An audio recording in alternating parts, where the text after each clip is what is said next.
Praise the Lord. இன்றைக்கு mother's day அப்படின்னு celebrate பண்ணி எல்லாருக்கும் விஷயம் சொல்லிட்டு இருக்கிறீங்க, அப்படிதானே? இன்றைக்கு ஏசப்பா அவருடைய வார்த்தையின் மூலமாக உங்களோட பேச விரும்புகிறார். இன்றைய பலப்படுத்தும் வார்த்தை ஏசாயா 66வது அதிகாரம் 13வது வசனம்.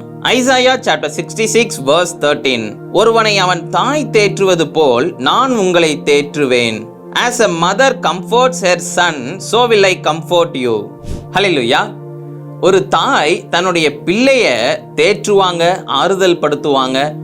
அந்த பிள்ளை ஏதோ ஒரு காரியத்தை குறித்து யோசிச்சு கவலைப்பட்டு கொண்டு இருக்கின்ற பொழுது, மகனே மகளே நீ எதை குறிச்சும் கவலைப்படாத, விடு பார்த்துக்கலாம், அடுத்தடுத்த காரியங்கள் நம்ம மூவ் பண்ணி போகலான்னு சொல்லி அவங்கள தைரியப்படுத்தி அவங்கள தேற்றி அவங்களுக்கு எல்லா விதத்திலையும் உதவி செய்வாங்க.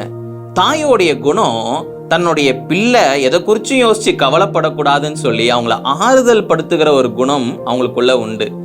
இன்றைக்கு ஏசப்பா அவங்களை பார்த்து சொல்லுகிறார், ஒருவனை அவன் தாய் தேற்றுவது போல் நான் உங்களை தேற்றுவேன். நான் உங்க வாழ்க்கையில இருக்கிற கஷ்டங்கள் எல்லாவற்றையும் நான் நீக்கி போட்டு நான் உங்களுக்கு சந்தோஷத்தையும் சமாதானத்தையும் தருவேன்.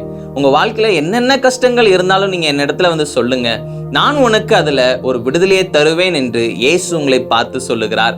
அவர் உங்களை ஆறுதல் படுத்துவார். இன்னைக்கு உங்க வாழ்க்கையில இருக்கிற சூழ்நிலைகள், பிரச்சனைகளை குறித்து யோசிச்சு நீங்க கலங்கி போயிருக்கிறீங்க, அப்படிதானே? கவலையோட இருக்கிறீங்க, வேதனையோட இருக்கிறீங்க. ஏசப்பா இந்த நாள்ல அவர் உங்களை தேற்றுகிறார்.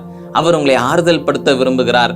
அவர் உங்களுக்கு ஒரு புதிய பலனை கொடுக்க விரும்புகிறார். ஒரு தாய் தேற்றுவது போல் அவர் உங்களை தேற்றுகிற தேவன். அவர் உங்களை வழி நடத்துகிறார். நாம் எல்லாரும் கண்களை மூடி செபிக்கலாம். எங்களை நேசிக்கிற நல்ல தகப்பனே, ஏசப்பா பிள்ளைங்க இந்த நாள்ல சோர்ந்து போயிருக்கிறாங்க. ஆண்டவரே ஏசப்பா, கண்ணீரின் வாழ்க்கையாகவே இருக்குதுன்னு நினைச்சு கவலையோட இருக்கிறாங்க. எல்லா கஷ்டங்கள் கவலைகளை நீக்கி போடுங்கப்பா. நீங்க பிள்ளைங்களோட கூட இருந்து பிள்ளைங்களை வழி நடத்துங்க. இயேசுவின் மூலம் ஜெபிக்கிறேன் பிதாவே. ஆமேன், ஆமேன், ஆமேன். ஒரு தாய் தேற்றுவது போல் ஏசப்பா உங்களை தேற்றுவார், உங்களை வழி நடத்துவார். அவர் உங்களை ஆறுதல் படுத்துவார், அவர் உங்களை உயர்த்துவார். உங்களுக்கு ஒரு புதிய வாழ்க்கையை கொடுத்திருக்கிறார், ஒரு புதிய பலன் இந்த நாளில் கொடுத்திருக்கிறார். அதனால எதை குறித்து யோசிச்சு கவலைப்படாதீங்க. இயேசு உங்களோட கூட இருக்கிறார். கர்த்தர் உங்களை ஆசீர்வதிப்பாராக. ஆமேன்.